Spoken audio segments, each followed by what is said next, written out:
So hello dear students, welcome back to YouTube channel S education. तो बर्तमान video में देखा जाऊँचे श्रेणी सप्तम श्रेणी हॉलीडे होमवर्क 2025 जो तुम ग्रीष्म छुट्टी दिया समर वैकेशन। तो बर्तमान तुम तार जहाँ माने सरकार तरफ सूचना आसाला जे सबू श्रेणी मानक कौन ना हॉलीडे होमवर्क बा तुम खरा छुट्टी तुम गृह कार्य दिज्व। तो श्रेणी सप्तम बर्तमान आम देखा जाऊँचे भाषा साहित्यर जो 6टी क्वेश्चन अच्छी आम डिटेल आंसर सहकारे बर्तमान एनालिसिस करवा डिस्कसन करवा। तो जो मैंने भी चैनल नुआ अच्छा समस्ते चैनल को सब्सक्राइब करनी टेलीग्राम चैनल लिंक अच्छी जॉइन हो जातु, कारण सप्तम श्रेणी सबू जिते विषय रहा सामाजिक विज्ञान गणित इंग्राजी जहाँ भी रहा सबू आम सबू आलोचना करवा। ठीक अच्छे, तो चलो देखा प्रथम प्रश्न कौन देती भाषा साहित्यर प्रथम प्रश्न देती माँ विषय गोटे कविता बा गल्प लिख।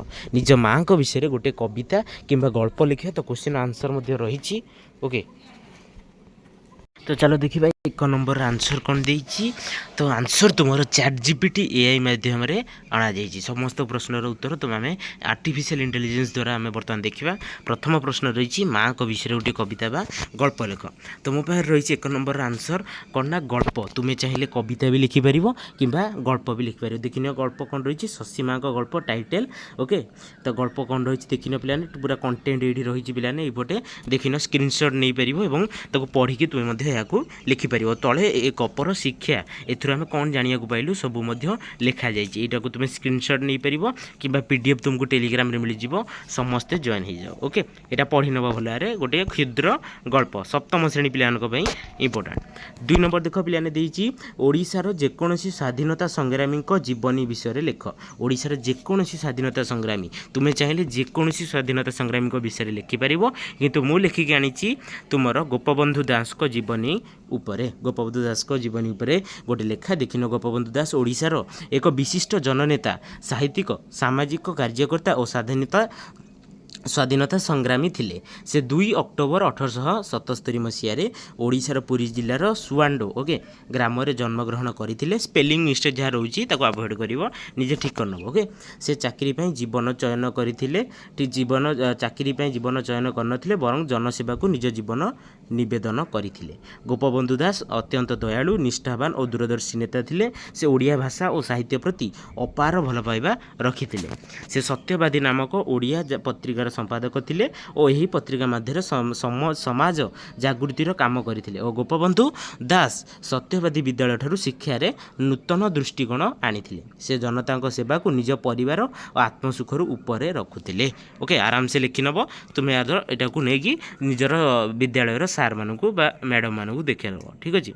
सबू कंप्लीट करके जाऊ सबू जी तुम हॉलीडे होमवर्क दिहला कंप्लीट कर। देख पे 3 नंबर सबुठी जंगल कटा हेबार देखी तुम मनरे सृष्टि होता भावना को 100टी शब्द लिख।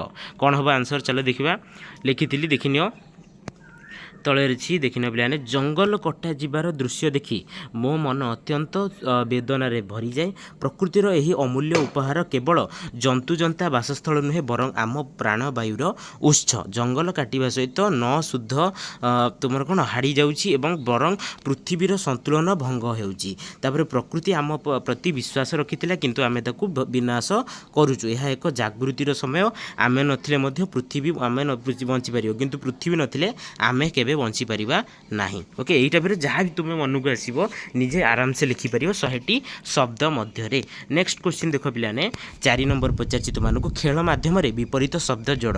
देखिन कौन कौन सब विपरीत शब्द देती तुम्हें खेल माध्यम जेकोसी तुम्हें बॉक्स करके हो कि चित्र माध्यम तुम्हें खातार लिखिदे दुईटा को जोड़ीदेव। गोटा पटे तुम गोटा साइड्रे धर रखिदेल दिवा विराग और अन्य सबू अन्य पटे तार अपोजिट को तुम्हें रखिपर विपरीत शब्द ठीक अच्छे।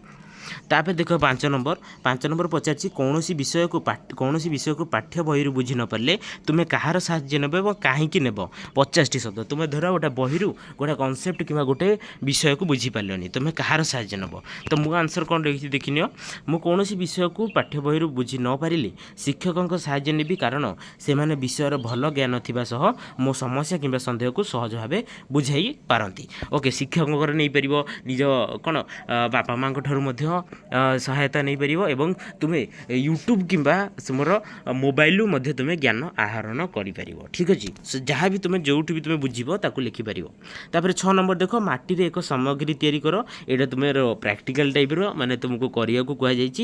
ଯେକୌଣସି ମାଟିରେ କଳାକୃତି, ମାଠିଆ, ଫୁଲଦାନୀ, ପନିପରିବା କିମ୍ବା ପଶୁପକ୍ଷୀ କରିକି ନେଇ ବିଦ୍ୟାଳୟରେ ସବମିଟ୍ କରିବ। ବିଦ୍ୟାଳୟରେ ତାକୁ ଦେଖେଇବ ଯେ ତୁମର କମ୍ପ୍ଲିଟ୍ ହେଇକି ଅଛି, ସମ୍ପୂର୍ଣ୍ଣ ଭାବେ କରିଦେବ। ଠିକ୍ ଅଛି, ଏଇଟା ତୁମକୁ ନିଜେ କରିବାର ଅଛି, ମାଟିରେ ଏକ ସାମଗ୍ରୀ।